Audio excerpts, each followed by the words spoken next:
Beydağ Yörüklerinden Kültür Kervanı programı izleyicilerine selam olsun diyerek açıyoruz bu güzel röportajımızı. Efendim merhabalar.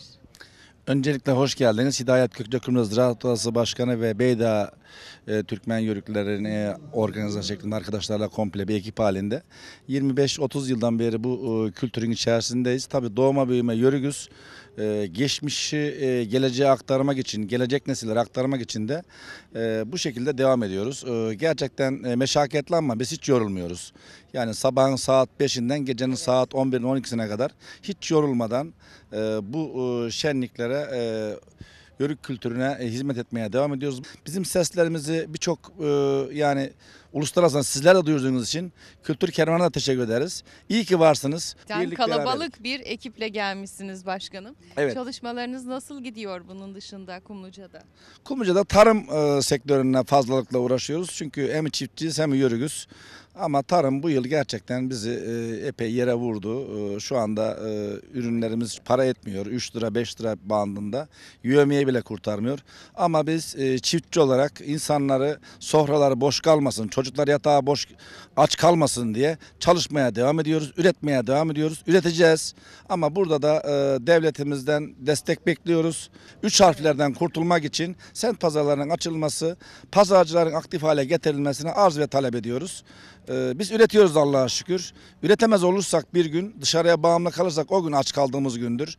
Sacın ayağı üçtür. Ordu, polis ve çiftçi. Bunun birisi yıkılırsa bu ayağın birisi, bu saç ayakta kalmaz. O yüzden biz sacın ayağının 3. kısmını veya 2. kısmını oluşturuyoruz. Allah'a çok şükür hamdolsun üretiyoruz ama gençlik de artık toprağa girmez oldu. O yüzden yani hep birlikte üretici ve tüketiciyi el ele olarak birbirimizi kollamak zorundayız. Üretemez hale gelirsek aç kalırız.